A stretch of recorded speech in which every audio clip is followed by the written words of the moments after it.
Welcome back. Well, as you can see here, I've actually created a very quick sketch in oil of our tutorial. Now, what I've done here is I've actually filled in the background and also the base where the actual fruits are sitting in the egg. We have three elements, and each one of these elements will be painted in my tutorial, beginning with the orange, the apple, and the egg. One thing that you'll notice is that the foreground or the table surface is really not completed. It's very sketched. I kept it loose only because my focus will be only on the three elements and not on the background or foreground. The colors that I used for the background is raw sienna, burnt umber, and ivory black with a little bit of deep purple. And by mixing these four different colors, I was able to get this nice brown with a little purple tint inside the mixing of colors, and so this is the result that I got. The blue is titanium white, Mediterranean blue, with a little bit of yellow ochre, and this again is sketched very lightly and quickly. So the purpose of sketching this fast and loose is to not focus or put too much attention to the background and the tabletop, but to put the attention onto the fruits. Okay, so as you can see, I've contoured the orange, the apple, and the egg. Okay, and I've also taken a little bit of this color from the background and scubbled it, creating the actual shadow pattern that wraps around the form just by following the shape. It's important that your shadow pattern follows the actual shape or the form of the fruit so that you actually start building up this nice volume or this nice roundness. Same thing with the egg underneath the belly. So to begin, I'm going to mix a yellow ochre with a brilliant red and a little bit of titanium white to get that orange coming out. And by doing that, I'm very careful when I mix. I like to make sure that when I mix, I have all the right colors on my palette. So I'm going to mix now some color here and try to show you what it's going to look like. If you have any questions about mixing colors and paints, you can always visit my website, and I will post up a blog or something there that we can talk about your painting questions. So here you can see I've got some orange. I'm going to lay down the orange carefully. You notice I'm only picking the areas where I want this color to exist. I'm not placing it throughout the entire orange. I'm not filling it in. And if you notice, I'm working very slowly and very gently by applying the paint. Okay. Now this color is the color that I want to establish first, only because it is not a very light color, but it's more of a base tone. Now I'm going to mix a little bit more yellow ochre. I'm going to put a little bit more yellow ochre in there, and I'm going to get a little bit of titanium white to reduce the actual color. Make it lighter is what I'm trying to do. Now I'm going to, again, start placing down the color.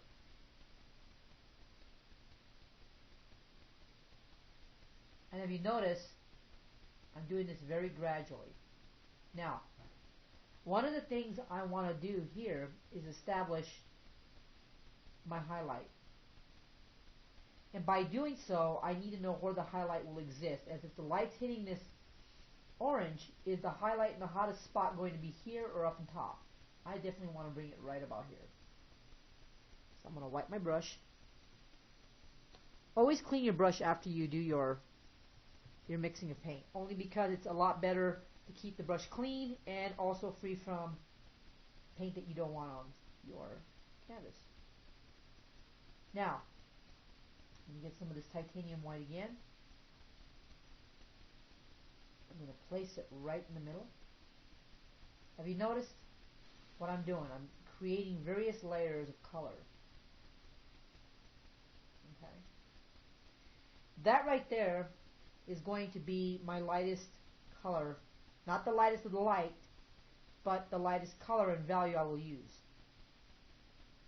I'll go back and mix a little bit.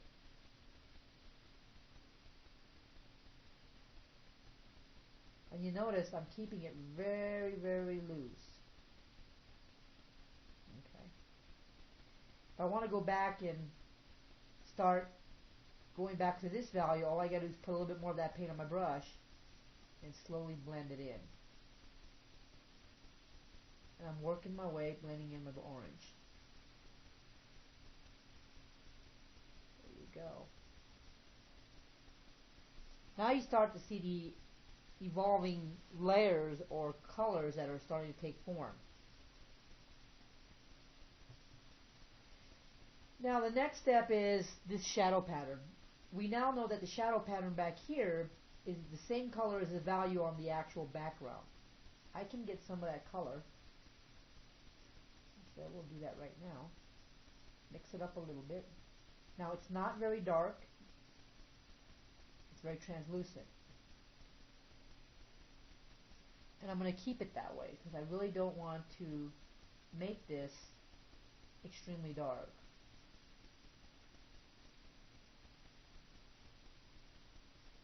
And you can notice I'm kind of playing with the paint, kind of pushing it around, kind of intermixing it. Now if you have a blending brush, you can use any kind of brush basically for blending. You can use a more softer brush that has a much bigger base of hair, or broader brush, and you can kind of just blend it in a little bit and kind of start pushing the paint as you go. Now when you do this, try not to bring this color completely into the middle of your orange. Keep it at the actual shadow side and work from there. Want to mix a little bit more brown, a little bit more of that burnt umber or raw umber, and try to establish this a little bit more. You can reinforce the shadow patterns as you go along and try to make sure you get a nice strong shadow pattern or presence of the shadow pattern on the right side or left side of the shadow where the shadow exists.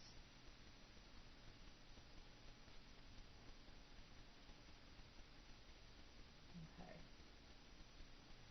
Now we're getting somewhere with this. Again, working on the shadow pattern side and developing the shadow pattern, it's important because you create your statement right away.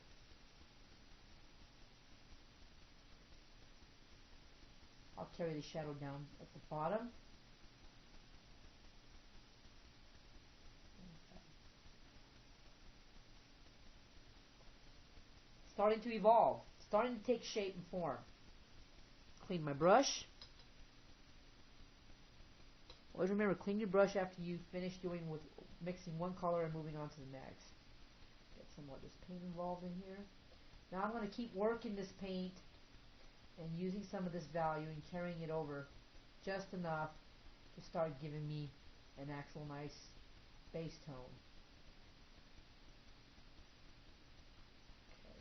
What a base tone is basically is the actual undertone or the undertone of your fruit or your orange. So if you want to do the base tone first, you can, or if you want to do this in layers, you can as well. Carry some of this color right in here.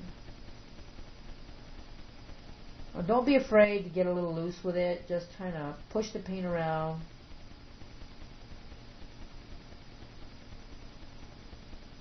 Get that nice little edge going. Some more yellow ochre in there. A little bit of more brilliant red. And if you notice, I'm literally just blending in the color and the values that I placed on here first. Okay. Starting to take shape and form. Very good. A little bit more titanium white. Now the titanium white is something that I tend to use to reduce or to lower the value of my paint, basically making things lighter.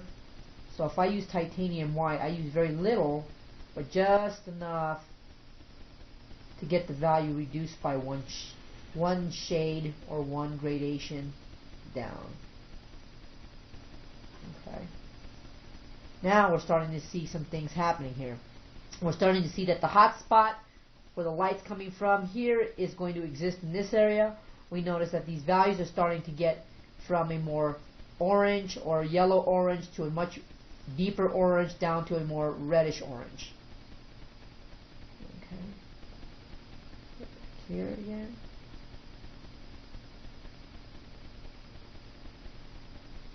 And again, just work your way and building the form.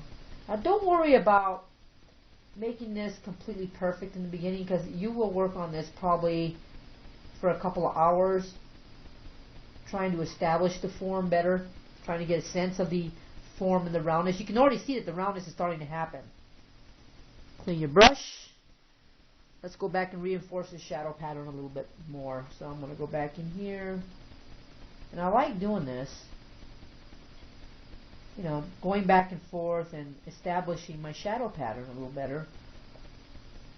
A little bit more burnt umber and raw sienna, so that I can see what's actually happening on this side.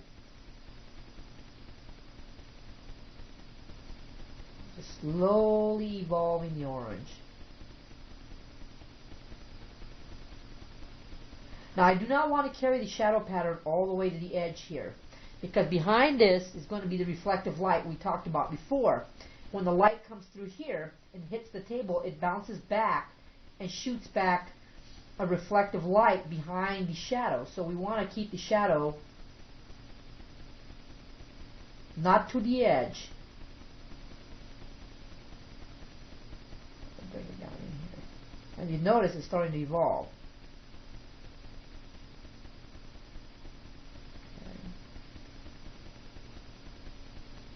And we start to see the development of that form get more and more form by pushing the paint. Now you can mix it again. You just get your mixing or your blending brush and just kind of blend it in a little bit. Just kind of dab it. You don't have to force any of the paint into the shadow area. Just kind of blend it a little bit.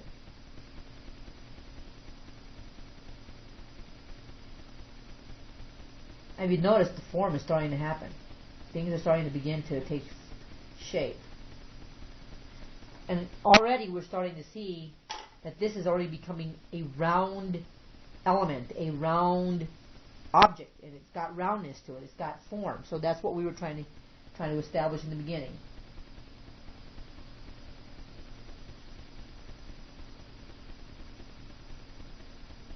There we go. And sometimes I'll soften the edges up a little bit more on the shadow side. And you want to soften up these edges because they're not really harsh.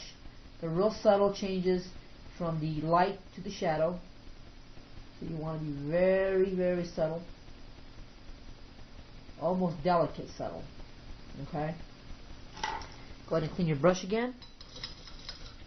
Now, one of the things that I like to do is establish my highlight right away. Where's my highlight going to be? Where's the hot spot? I'll get a little bit of that.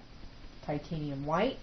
I just get a little bit of titanium white. If you notice, it's just a hint of it. I don't even soak the brush in white. I just get a little dab of it, and I'm going to dab it right where it belongs.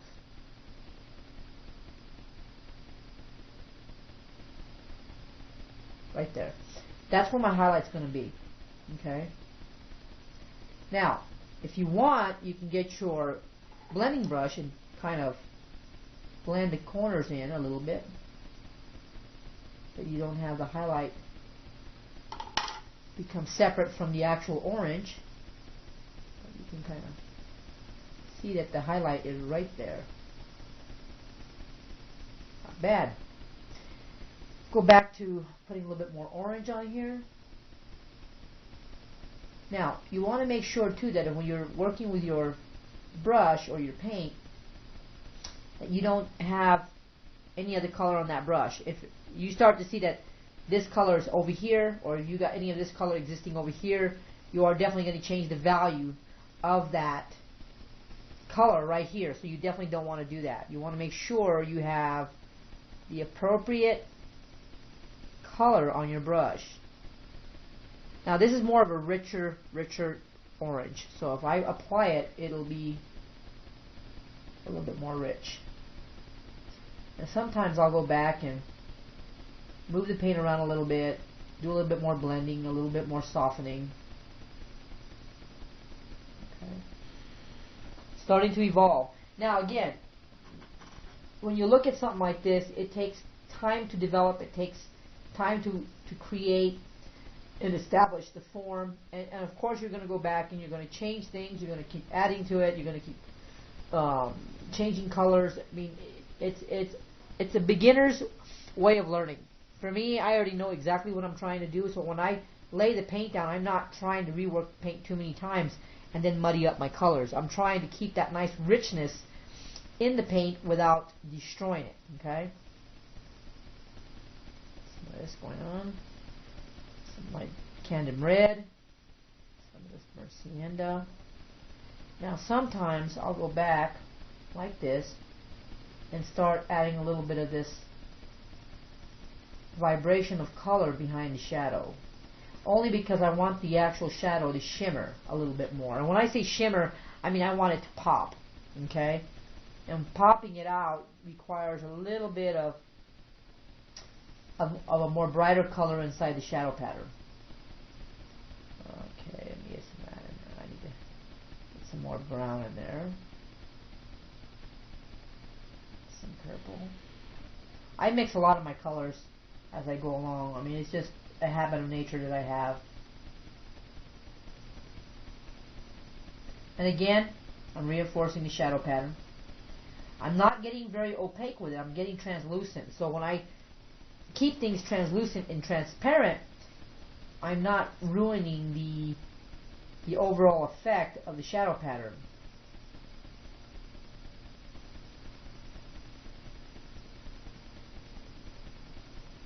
There you go.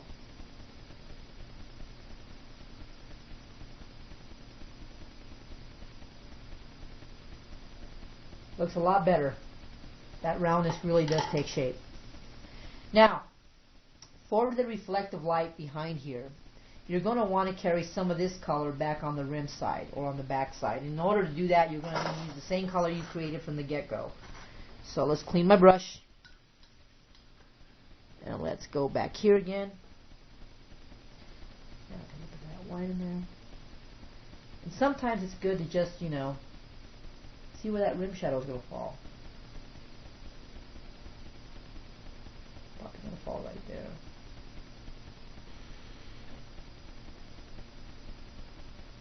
Now, I don't want this to become too much the focal point, so I'm just going to leave it like that. If you notice, I got some of that brown that I need to fill up in the corners. I can do that. Let me put some more paint. So I'm going to put some burnt umber and some raw sienna on my palette. Some burnt umber and some raw sienna.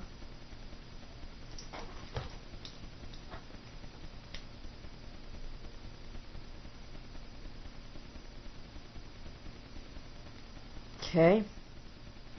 Now, the reason why I need to do this is in order for me to be able to get the same color I had in the background, I'm going to have to mix what I had there before. So I'm going to mix what I had. So I'm going to get some burnt umber, raw sienna, mix it up, throw in some of that deep purple or that ivory. I think it's kind of an interesting purple. I think it's a...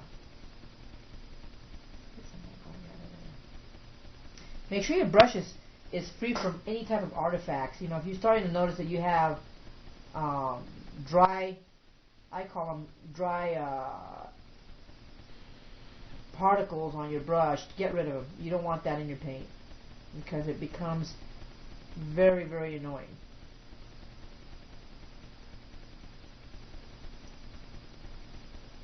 So you go.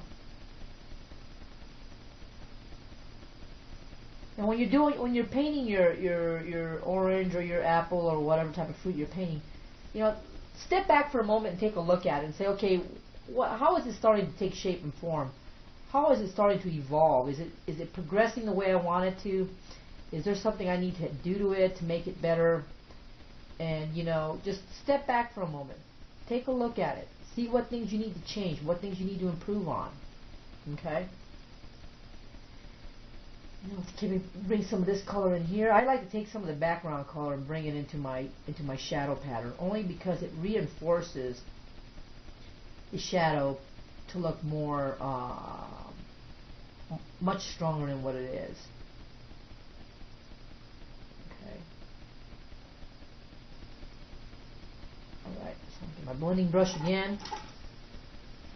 Kind of just blend it out a little bit. There you go.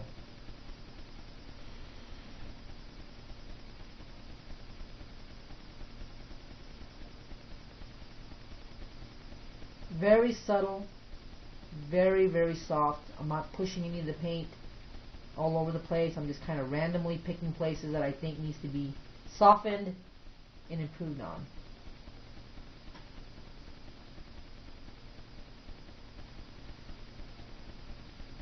Now I'm going to go clean my brush. I'm going to rework my orange again. Now if you notice, the orange has taken shape pretty well. So far we got some nice color in there. We got some nice values happening.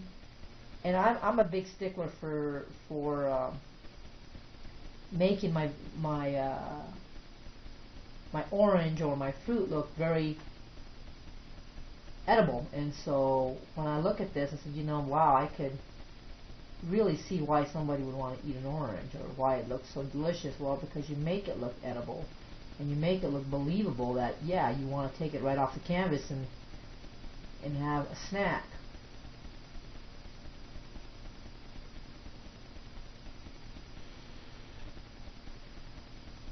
So far it's evolving pretty good. Get my blending brush a little bit. Now if you're going to blend with your blending brush, make sure you clean it. Don't make sure you don't carry any of this color that you had in there before. Kind of just push it around a little bit. There you go. Starting to evolve, my friends. I mean, I start seeing some things happening. Get some of this titanium white. Bring some of that in here. Now, if your paint becomes very greasy like this, you may want to do is take a look at your palette and see if you have too much linseed oil on the actual palette. If you do, then you need to wipe it off and you need to clean your palette up a little bit.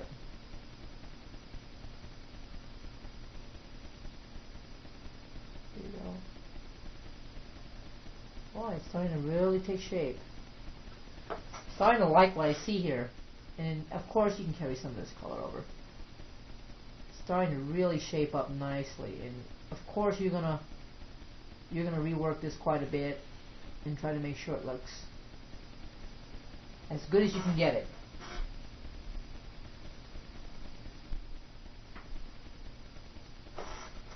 So far so good. Not bad. And this is the beginning stages of it, so if I really wanted to work this orange down to make it extremely realistic, I could, but I need to let these layers dry enough that I can go back and rework some of the color. And right now I'm just throwing down an actual base, a base tone to my work. Okay. And get some more of this white. And I'm going to get some yellow involved. And I'm going to get just a little bit of yellow and just a tad bit of that rust sienna. And some more yellow. Okay. I put some of that yellow up in here. Now I like to see some of this values pop in and out of my orange, so I'm going to keep layering it up until I see the actual colors come through the surface. So basically you'll see spots of yellow, spots of orange, and you're like, whoa, that's starting to look like an orange. Now you got some things happening on there. You can mix it and push the paint around again. Pushing and pulling paint is basically the life of an oil painter. They'll continue to do that several times until you get the knack of getting your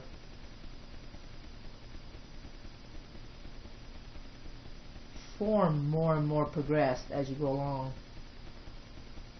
Okay. Now you start to see that yellow pop through the surface of the orange, and I can add a little bit more of this red in there.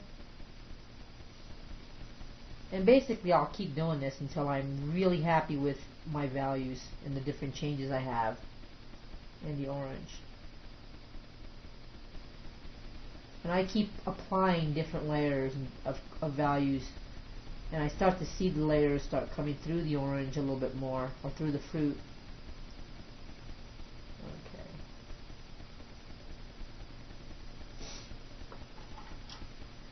Soften that up a little bit. And you can carry some of this value into your shadow pattern just a little bit to help keep it a little transparent.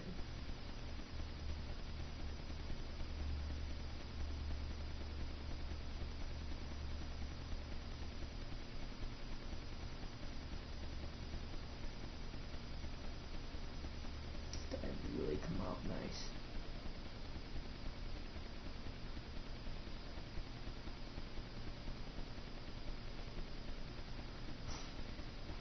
Yep. And if you want, you can even kind of scubble it across, kind of do a little bit of a glazing with that color.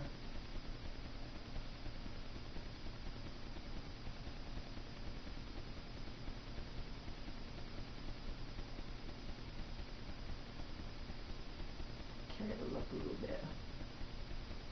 So far, so good. Looking really nice.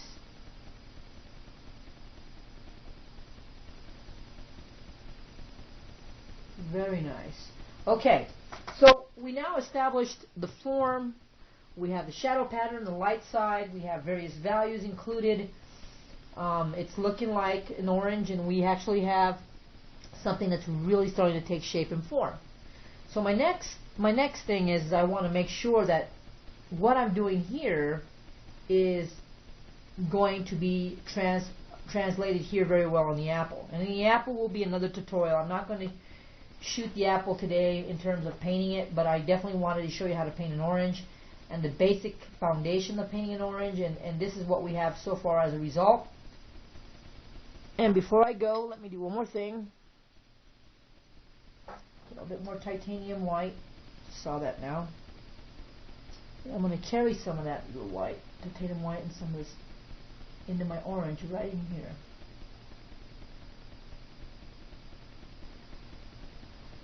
I'm actually creating the tiny little pores. I want to kind of spread this out to make it look like it's got pores.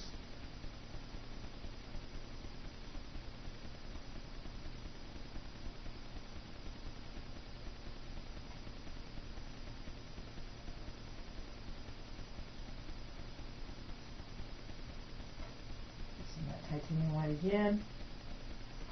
I get very little titanium white, and I just slap it on there. Just enough to see where the highlight's going to be at. Okay. More of this orange.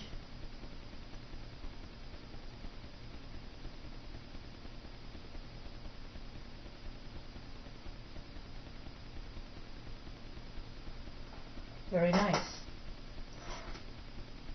Looking good so far. Okay, so I'm going to stop the video now, and then when we come back again, we will continue on working on the orange and finishing up the orange as much as we can and moving on to the apple. So there you go. So this is how you start painting an orange, and this is the steps that I took to paint the orange from start to its middle stage.